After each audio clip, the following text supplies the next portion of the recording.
dan merendahkan diri kepada orang-orang beriman. Allah Subhanahu wa taala berfirman, "Wahfid janahaka liman ittaba'aka minal mu'minin." Dan rendahkanlah dirimu terhadap orang-orang yang mengikutimu, yaitu orang-orang yang beriman. Quran surat Asy-Syu'ara ayat 215.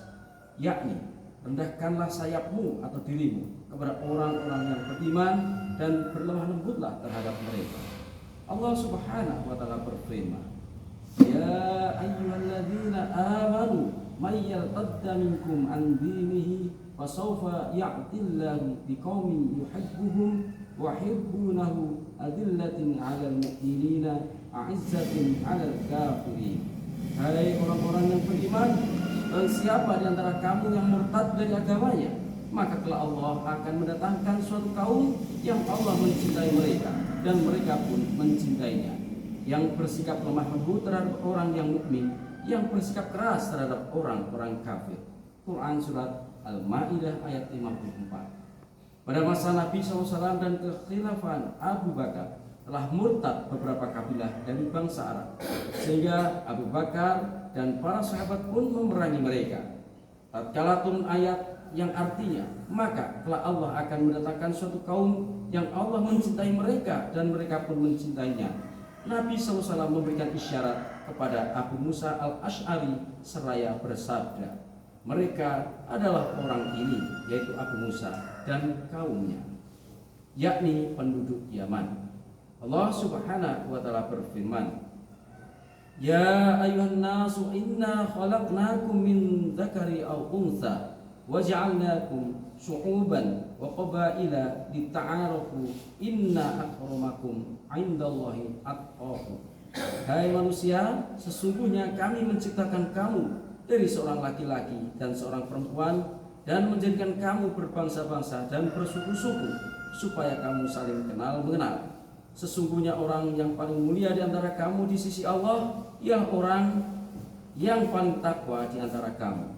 Sesungguhnya Allah Maha mengetahui lagi Maha mengenal. Quran surat Al-Hujurat ayat 13. Asy-Sya'b ialah pimpinan kabilah-kabilah seperti Mudar, sedangkan kabilah seperti Tamim. Maksud ayat ini ialah kami menjadikan kalian berbangsa-bangsa dan bersuku-suku agar kalian saling mengenal, bukan saling membanggakan diri. Rasulullah SAW bersabda, pelajarilah silsilah nasab kalian yang dengannya kalian dapat menyambung silaturahmi kalian. Karena menyambung silaturahmi adalah sebab diakhirkannya ajal seseorang. Allah Subhanahu wa taala berfirman, "Fala tuzakku anfusakum huwa a'lamu biman taqa."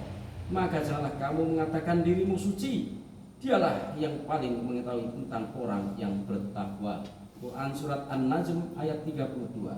Yakni, janganlah kalian memuji-muji diri kalian dan jangan pula membanggakan diri dengan amalan-amalan kalian.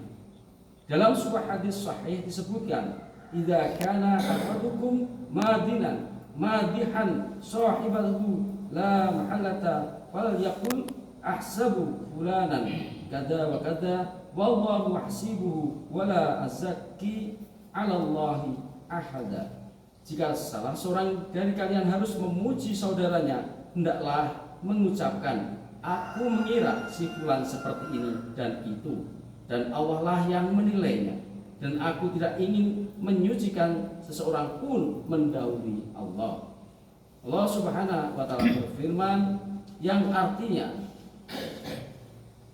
dan orang-orang yang di atas A'raf memanggil beberapa orang, yaitu pemuka-pemuka orang kafir, yang mereka mengenalnya dengan tanda-tandanya dengan mengatakan, "Harta yang kamu kumpulkan dan apa yang selalu kamu sombongkan itu tidaklah memberi manfaat kepadamu." Orang-orang di atas A'raf bertanya kepada penghuni neraka, "Itukah orang-orang yang kamu telah bersumpah bahwa mereka tidak akan mendapatkan rahmat Allah?" Kepada orang mukmin itu dikatakan, "Masuklah ke dalam surga. Tidak ada kekhawatiran terhadapmu dan tidak pula kamu bersedih hati." Quran surat Al-A'raf ayat 48 hingga 49. Al-A'raf adalah pagar yang dibentangkan di antara surga dan neraka. Para penghuninya adalah orang-orang yang amal kebaikan dan amalan keburukannya seimbang. Mereka berkata kepada penghuni neraka, tidaklah bermanfaat kepada kalian harta benda dan kesombongan kalian, serta itu semua tidak dapat menghalangi kalian dari masuk neraka. Orang-orang lemah yang dahulu kalian ejek dan hinakan di dunia, serta kalian bersumpah bahwa Allah tidak akan memasukkan mereka ke dalam surga, saat ini Allah telah memasukkan mereka ke dalam surga dengan rahmat-Nya. Demikian pembacaan kita.